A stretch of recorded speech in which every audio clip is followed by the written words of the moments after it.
he can wrestle, so you concentrate on those specific areas, and then you got to work on those weaknesses, the mic skills. You may have to cut down his promo. You may have to have, him talk his promo in the first 30 seconds and then have someone else cut him off to really all right, well, guy don't even get a chance to talk. Those are the things that you got to kind of think of. You know what else who else this makes perfect sense for, and we'll get to it here in just a little bit? Ricky Steamboat, my man. Ricky Steamboat last night on Raw. Please, God, keep a mic off that man. And it's terrible, because I loved Ricky back in the day. But that opening Raw segment last night was keep Steamboat off the mic is all I'm saying. Final match at Lockdown was Sting versus Mick Foley. I was disappointed. I was really disappointed in this match, only because I expected the big Foley bump off the top of the cage, and it didn't happen. I think I went into the match expecting way too much because Foley had teased, Cactus Jack is coming back. There's going to be this huge bump off the top of the cage or something like that, and it didn't happen. But we did have a new TNA World Heavyweight Champion in Mick Foley. You commented on this. You said you like it. Here's the thing about it. As I remember an interview that Foley did after he left WWE, where he came and he said that he didn't think he would wrestle in any more than 3 matches per year. Shows what happens when they offer you a world title, you know what I mean? That you throw that in there, and that whole I'll wrestle 3 matches a year in TNA, if that, goes right out the window, you know what I mean? I mean, the reality is it's a drug. It is. Once you step in that ring, you hear the fans, and then not only that, on top of that, but exactly intrigue you with, hey, we'll give you the title. It's just everything is there that works. Now that you have Mick Foley as your new TNA champion, I think that makes more of a greater impact, no pun intended, for TNA. And then on top of that, of course, with the 2 new additions that they're getting as well. It's just sad to see. I always bring this up. The AJ stuff, when I think TNA, I think back to the Wednesday nights so often, you know what I mean?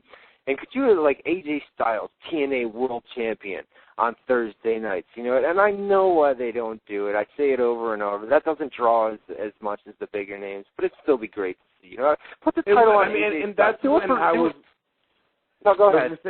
And that's when I was, watching TNA. That's why I know about, those guys from the beginning, is because I tuned into it. It was brand new, it was still different. They had a different type of ring setup, programming, so it was different.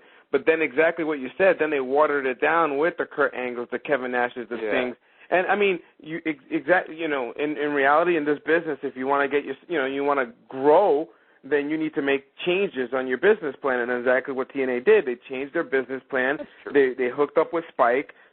Spike invested some money into the programming, and with that, they gave them a little bit extra breathing room when it comes to financial investments. That's when they grabbed Kevin Nash's The Stings of the World, and these are the steps in order to continue growing. But it does suck. Yeah. It does suck that we're not watching TNA Impact every Thursdays, and you see AJ Styles with a world title around his neck, or Samoan Joe, not having the title, because these are TNA-born talent rather than like a Mick Foley. But that's Vince Russo booking. That's Vince Russo and Jeff Jarrett kind of working together, and mentality of New York, mentality of Southern style booking combined into one. Yeah, you combine them. I mean, because you've still got AJ and Daniels and Smojo. They're every single week. You know what I mean? So they're not totally thrown out. You know what I mean? You've got your main eventers there to put them over. I'm a big fan of TNA, man. I say it every week on here. I got to get you into it. I got to get you into that, and I got to get you into UFC. It'll happen, man. It'll happen. One of these days, I'm gonna at least UFC, dude. At least UFC. It's just Saturday night. I'm more of a guy that goes out rather than kind of staying in. Like, same thing with boxing. I know. You know what I mean? Like, and boxing was never caught. It's just, when I was younger, here's how I am. When I was younger, I used to do TV. I used to be an extra for a show called Here and Now with Malcolm Jamal Warner. They filmed it in Kaufman Studios in Astoria, Queens. I did it about 8 or 9 episodes. Let's put it this way. I was 17 years old. The show aired on Fridays at 8:30. 17 years old. You think I'm going to be home at Fridays at 8:30? No, I had mom record up the VCR, and then I bust out VCR. I know, right? I'm really dating myself, but just to give you an idea, it's just be like, all right, to me, it's just, but I can still watch it though. I mean, don't get me wrong. Listen, well, see, the thing about it is UFC, I have a bunch of people over here. It's like a monthly thing. These guys all text me during the day. Oh, we're going to Ryan's house tonight. You know what I mean? We're going over there to watch UFC, and then they come every month. It's like a monthly thing. So we drink up here and we party up here. So I don't know. It's I'm going to get you into it. Eventually that, and TNA, I think I got you hooked, man. Or I think they got you hooked. I told you. I'm more hooked on it before. Taz and Leslie got you, man. Taz and Leslie got you. I think you're going to tune in, man. Once Taz comes, I think you're there, dude. I think they suckered you in with Bobby Lashley and Taz. I don't know, man. We'll see.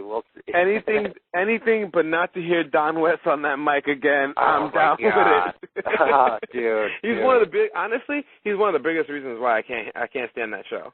You really don't like it? Huh? Oh my God, his voice. I mean, 150% credit to the dude. You know what I mean? It's like nothing personal. There's nothing like I hate the guy or anything like that. He does a hell of a job. He puts effort into it. Awesome. But it's just his voice does not go with the product. You know, Taz is coming over there too. No, that's what I'm saying. I forget it. I love it. I would love to see Taz on that mic. I don't think he's going to be on the mic immediately, but I think eventually. Taz and Mike Tenay, dude. That's a combo. Because Mike Tenay it's an excellent combo. It's two different personalities bringing two different styles of wrestling over the mic, and that's the reason why I'm like, yeah, that's cool, that's awesome, that's excellent, it's working, it's workable, you're doing better compared to Don West. Just Don West his voice just is not tuning in well with me when it comes to the product. Dude, speaking of the announcers, and just while we're on the announcer talk, Taz, dude, in his when he wrote that statement on Friday, basically he said something along the lines of Michael Cole is one of the best announcers that he's ever taught him a lot, and is one of the greatest announcers. But he also said that it's very hard. I mean, you got to give Cole credit. Cole is being told to say a lot of the things. He's got a second voice that's in that headset that is telling him exactly what to say, line for line, with very little improv, you know what I mean, from himself. So it's tough. So people that shit all over Cole on a weekly basis, I mean, I really don't think Cole's that bad. I mean, Jerry Lawler gets over obnoxious at times, but, once again, he's told to do that too, you know what I mean? So it's really not these guys' fault. If they were to go to TNA where they're a little bit more lenient on their announced teams, you know what I mean? Maybe we would see them shine a little bit more, I think one person that can fit the category on what you're trying to say is Joey Styles.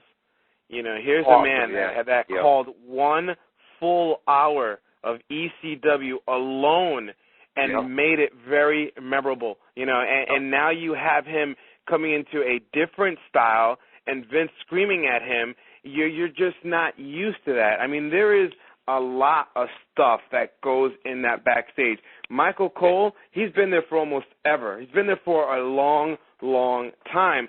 That goes to show you they're so hard to find, these play-by-play guys. And when you find one, granted, Michael Cole allows himself to be kind of like the laugh in the backstage at many times, just on the things that he does. And sometimes his announcing might be a little too, I don't want to say childish, but a little too duh, in so many ways. And it may come off that way, but that's what Vince wants. That's the type of storyline, or that's the type of announcer that he wants to get the show over. I put something on the website today where Mike Adamle was on a show a few days ago, and he said that basically he was waiting for a call to return to WWE.